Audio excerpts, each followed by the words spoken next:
कोल्हापूर मतदारसंघ सोबतच हातकणंगले संघाचा तिढा अजून सुटला नाहीये। महायुतीने तसंच महाविकास आघाडीने इतर मतदारसंघातील याद्या जाहीर केल्या, मात्र हातकणंगले आणि कोल्हापूर असेल या दोन्ही मतदारसंघाबाबत कोणतंही चित्र अजून स्पष्ट झालेलं नाहीये।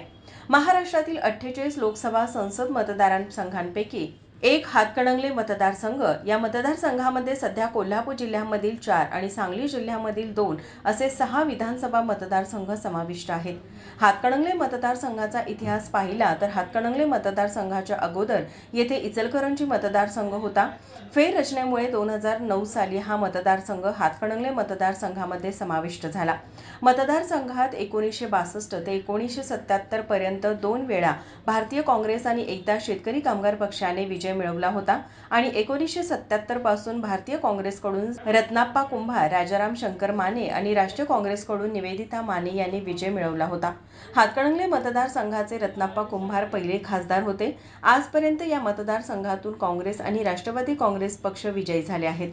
मात्र यानंतर पहिल्यांदाच सत्तापालट होऊन हातकणंगले मतदारसंघात 2009 ते 2014 या कालावधीसाठी स्वाभिमान शेतकरी संघटनेचे राजू शेट्टी यांना खासदारकी मिळाली। यानंतर 2019 मध्ये शिवसेना पक्षाने पहिल्यांदाच लोकसभा मतदारसंघ हिसकावून घेतला। या निवडणुकीत पहिल्यांदा राजकारणात आपले नशीब आजमावत धैर्यशील माने यांनी मताधिक्य मिळवत राजू शेट्टी यांचा पराभव केला।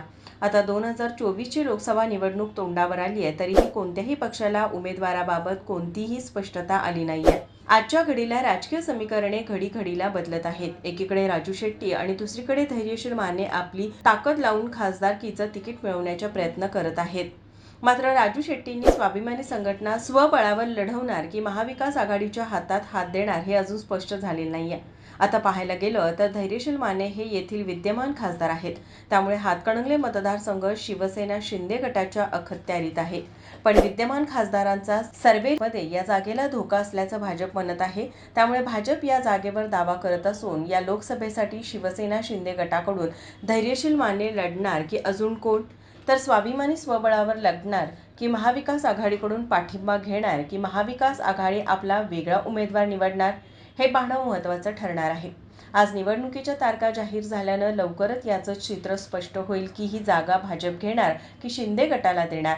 शिंदे गटाला गेलीच तर विद्यमान खासदाराला पुन्हा तिकीट मिळणार की पत्ता कट करणार हे लवकरच स्पष्ट होईल। माझा महाराष्ट्र, कोल्हापूर।